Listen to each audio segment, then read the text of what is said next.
रात को सोते हुए अगर आपको पैरों में झुंझुनाहट, पैरों में एक अजीब सी सेंसेशन, पैरों में दर्द या कोई भी ऐसी सेंसेशन रहती है जिससे आपको मन करता है कि पैरों को चलाता रहूं, रेस्टिंग में अगर आप आराम से लेटते हैं तो पैरों में ऐसा लगता है कि बस कुछ तो है जो कि मसला जाए और उसकी वजह से फिर मुझे आराम मिलेगा। अगर ऐसे सिम्टम्स होते हैं तो ये रेस्टलेस लेग सिंड्रोम के सिम्टम्स भी हो सकते हैं। Now what is restless leg syndrome? जैसा कि नाम से पता चल रहा है, रेस्टलेस यानी कि बेचैनी, लेग यानी कि पैरों में, सिंड्रोम यानी कि एक टाइप ऑफ क्लिनिकल एंटिटी। तो ऐसा क्लिनिकल एंटिटी, ऐसी परेशानी जिसमें कि पैरों में बेचैनी रहती है स्पेसिफिकली सोते हुए या जब भी आप लेट रहे हैं, चाहे वो दिन में लेट रहे हैं चाहे वो रात में लेट रहे हैं, तो इसको कहते हैं हम रेस्टलेस लेग सिंड्रोम। अब इसके कारण क्या होते हैं? तो रेस्टलेस लेग सिंड्रोम हमारी नसों में डोपामिन की, न्यूरोट्रांसमीटर्स की, मॉलिक्यूल्स की कमी की वजह से होता है, नसों की दिक्कत की वजह से होता है। लेकिन इसके दो ऐसे इंडिकेटर्स होते हैं जिनका आप खुद घर पे ध्यान रख सकते हैं, और वो जो इंडिकेटर्स है और वो जो प्रोवोकेटिव फैक्टर्स है कि ये चीजें जो इसको बढ़ाती है, वो है पहला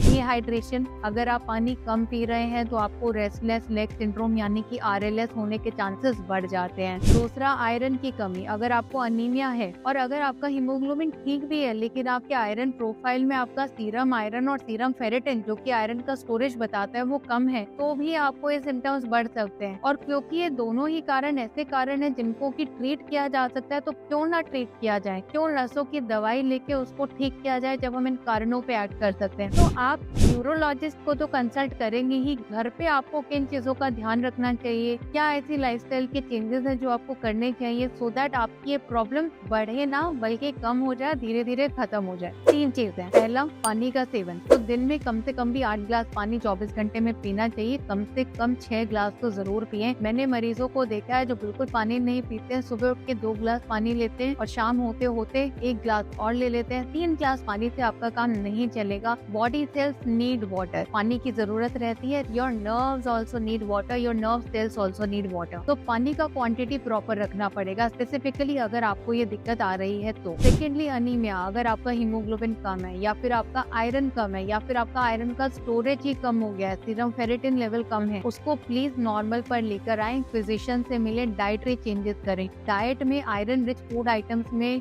खजूर, जैगरी यानी कि गुड़, हरी पत्तेदार सब्जियां, अनार बहुत अच्छी चीजें, उनको इंक्लूड करें। और तीसरा, फाइबर। पूरे दिन में 25 से 30 ग्राम फाइबर यानी कि सैलेड, कुकम्बर, खीरा, ककड़ी जरूर लें। इन चीजों का ध्यान रखेंगे तो हमारा रेस्टलेस लेग सिंड्रोम का प्रॉब्लम सॉल्व होगा। अगर फिर भी दिक्कत रहती है, कंसल्ट अ न्यूरोलॉजिस्ट से मिले और अपनी प्रॉब्लम को टाइमली सॉल्व। थैंक